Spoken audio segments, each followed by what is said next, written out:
खबर यूपी के गाजीपुर से है, जहां जमानिया रामलीला मैदान में हजारों की तादाद में मौजूद बसपाइयों के बीच सुप्रीम कोर्ट की अधिवक्ता व बहुजन समाज पार्टी की राष्ट्रीय प्रवक्ता सीमा समृद्धि कुशवाहा ने एक जनसभा को संबोधित किया। इस दौरान उन्होंने बहुजन समाज पार्टी के जमानिया विधानसभा से प्रत्याशी परवेज खान को भारी मतों से विजेता बनाने की अपील की। अपने संबोधन में उन्होंने कहा कि जमानिया विधानसभा से परवेज खान सिर्फ चुनाव नहीं जीत रहे हैं, बल्कि जमानिया में बीजेपी और सपा के प्रत्याशियों की जमानत भी जब्त करवा रहे हैं। इस दौरान उन्होंने भारतीय जनता पार्टी व समाजवादी पार्टी पर भी जमकर निशाना साधा। जमानिया के धरती पर अपने भाई, नाम तो पता ही है ना, परवेज खान, अपने भाई के लिए वोट की अपील करने आई हूँ। मुझे पूरा विश्वास है कि इस जमानिया विधानसभा से परवेज खान जी सिर्फ जीत नहीं रहे हैं, जमानत जब्त करवा रहे हैं दोनों पार्टियों। आज समाजवादी पार्टी के राष्ट्रीय अध्यक्ष श्री अखिलेश यादव जी रैली कर रहे हैं। मुझे लगता है उनको सोचना पड़ रहा होगा आप लोगों का जोश और ये जुनून देख करके कि किस तरीके का जोश हमारे जमानिया के लोगों में है, और ये आप लोग 7 तारीख को ये साबित कर देंगे कि इस जमानिया की धरती पर सपा और बीजेपी का खात्मा होने वाला है। अगर ये लोग एक बूथ भी जीत जाए तो ये बहुत बड़ी बात है। पिछले 5 सालों में हम लोगों ने, उत्तर प्रदेश के लोगों ने बीजेपी का निरंकुशता भरा शासनकाल देखा है, निरंकुशता भरा। श्री योगी आदित्यनाथ जी, मुझे पता चला यहाँ पर कल या परसों में कार्यक्रम करके गए हैं, रैली करके गए हैं, बुलडोजर लेकर के घूम रहे हैं। बुलडोजर लेकर के क्यों घूम रहे? बुलडोजर लेकर के क्योंकि उनको पता है कि उनकी ताकत कमजोर हो गई, खत्म हो गई। बुलडोजर लेकर के अब चलना पड़ रहा है। लेकिन इनके ये बुलडोजर, इनकी ये ठोकों की नीति, इनकी कट्टा बंदूक की नीति, इनका भाईचारा खत्म करने की नीति, इन सारी चीजों पर 7 तारीख को जब ये जमानिया में वोट पड़ेंगे, आप लोग दिखा देंगे किस हथियार से।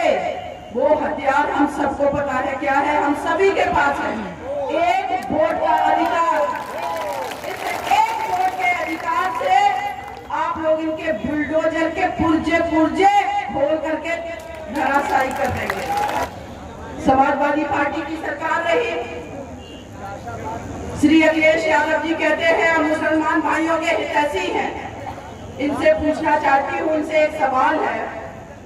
2013 में जब शामली और मुजफ्फरनगर हुआ था, आप ही तो उत्तर प्रदेश के मुख्यमंत्री थे, ये इनको पता है या नहीं कि ये भी भूल चुके हैं? कहाँ था आपकी कानून व्यवस्था?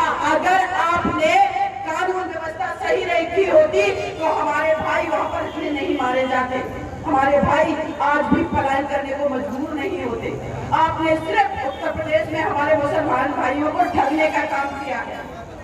आज क्यों मजबूर होकर के भाई हमारे कहीं इस पार्टी में उस पार्टी में जाते हैं, सोचते हो बीजेपी पार्टी ने जिस तरीके का अनुमान फैलाने का काम किया। लेकिन बहन जी ने जो टिकट डिस्ट्रीब्यूशन किया है, कल बहन जी का इंटरव्यू अगर किसी ने सुना होगा, सबसे ज्यादा टिकट दिए। हम लोग कहने में नहीं, हम लोग करने में, भागीदारी देने में विश्वास करते हैं। अखिलेश यादव जी की सरकार जब होती है, गुंडागर्दी क्या होती है ये सभी लोग जानते हैं। श्री स्वामी प्रसाद मौर्य जी जब से बसपा छोड़ के गए, कहीं सम्मान नहीं मिला। श्री स्वामी प्रसाद मौर्य सर 5 साल बीजेपी में रहने के बाद आए और कहते हैं मुझे बोलने नहीं दिया। अरे भाई, तो आप कैबिनेट मंत्री फिर थे क्यों? अगर इनकी कैबिनेट में एक मिनिस्टर को बोलने का अधिकार नहीं है तो आप समझ लीजिए कि क्या माहौल था बीजेपी में। उसके बाद जब समाजवादी पार्टी में आए तो समाजवादी पार्टी में एक मंच जिस दिन इन्होंने पार्टी ज्वाइन की, अखिलेश यादव के गले मिलने की कोशिश की, हाथ झटक दिया। इस तरीके से अपमानित होकर के घूम रहे हैं। तो आप सभी से मेरा अनुरोध है, परवेज हाजी को आप यहाँ से भारी मतों से विजय बना करके देंगे। सिर्फ और सिर्फ पार्टी में वोट डालेंगे, सिर्फ और सिर्फ अपने भाई को जिताने का काम करेंगे। बाकी आप सभी का बहुत बहुत धन्यवाद। 7 मार्च को अंतिम चरण का चुनाव है, ऐसे में आप जनता से क्या कहना चाहते हैं? 7 मार्च को आखिरी चरण का चुनाव है।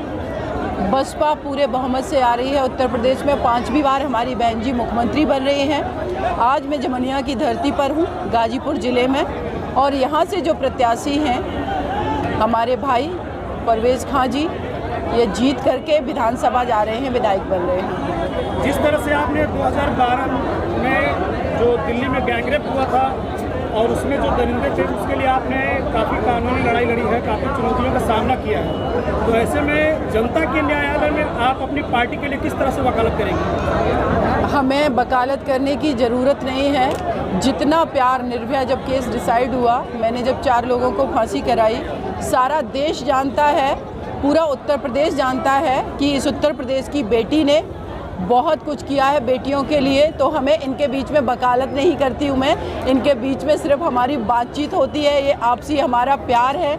हमारे बड़े बुजुर्ग, बच्चे, माताएं, बहनें सभी हमें सम्मान देते हैं। तो यहाँ पर तो सिर्फ हम लोगों की आपसी बातचीत होती अभी है। एक चुनावी जनसभा में ओम प्रकाश राजभर जी ने बीएसपी पे आरोप लगाया है और कहा है कि पार्टी के जो प्रत्याशियों के नाम की जो चर्चा होती है वो बीजेपी के कार्यालय में होती है और उनके नामों की घोषणा जो है बीएसपी कार्यालय में होती है, बीएसपी पार्टी के कार्यालय में होती है। मुझे तो लगता है कि राजभर जी को एक बार अखिलेश यादव जी और श्री मुलायम सिंह यादव जी के पिक्चर देखने चाहिए। इनके कान में चर्चा होती है आपस में, और ये कार्यालय में चर्चा नहीं होती है। चाहे मोहन भागवत जी हों, चाहे देश के प्रधानमंत्री हों, चाहे योगी आदित्यनाथ जी हों, ये आपस में सभी लोग मिले हुए हैं। अब इनकी ये बौखलाहट, ये खिसियाहट दिख रही है, क्योंकि इनको समझ में आ चुका है जो हवाई बातें कर रहे थे ये लोग, जिस तरीके की नैरेटिव चलाने की कोशिश कर रहे थे कि ये फुल बहुमत में आ रहे, आखिरी चरण आते आते इनको अपनी असलियत पता चल गई। इसलिए बौखलाहट है और कुछ नहीं है। कल योगी जी के कार्यक्रम में योगी जी ने मंच से ये कहा था कि बसपा और सपा के कार्यकाल में गुंडे माफियाओं के सामने सपा जो पदाधिकारी हैं वो कौन नजर आ रहे थे, जबकि भाजपा के कार्यक्रम में अलग है। अच्छा, तो मनीष गुप्ता हत्याकांड हुआ गोरखपुर में, कानपुर का वो भाई था, व्यापारी भाई था, वो अपने होटल में अपने दोस्तों के साथ बैठे हुए थे। पूरे देश ने देखा, उत्तर प्रदेश ने देखा, मीडिया बंधुओं को भी पता है। इनके पुलिस वाले मार करके उस भाई का मर्डर कर देते हैं। तो मैं इनसे ये सवाल कर रही हूँ कि ये क्या इस पार्टी के शासन काल में जो पुलिस वाले हैं गुंडे हैं? ये लोग गुंडागर्दी कर रहे हैं। कैरोसिन डाल के हाथरस में जिस बिटिया को जलाया रात में, वो गुंडे लोग नहीं थे, वो कौन थे? एक्चुअल में ये पूरी पार्टी का ही माहौल ऐसा है कि ये दूसरे पर आरोप लगाते हैं और खुद ये इस तरीके का माहौल बनाते हैं। इनकी पार्टी के मंत्री का बेटा दिन दहाड़े हमारे किसान भाइयों को लखीमपुर खीरी में कुचल देता है। वो कौन था? वो गुंडा नहीं है, उसकी जमानत इन्होंने करवाई। एक्चुअल में ये बसपा में, अभी मैं बीजेपी के एक व्यक्ति मिले, मैंने उनसे पूछा, चाचा जी किसको वोट करते हैं? कहते बिटिया अभी तक तो हम बीजेपी को करते आए थे। मैंने कहा बसपा को? तो कहते मेरा मन तो बसपा में ही है, क्योंकि बहन जी से अच्छा किसी का शासनकाल नहीं है। इनके जिन्होंने वोट किया था ना 2017 में, वो जनता त्रस्त होकर के कह रही कानून का राज सिर्फ बहन जी के शासनकाल में होता है। तो ये योगी आदित्यनाथ जी को अपना डाटा ठीक कर लेना चाहिए।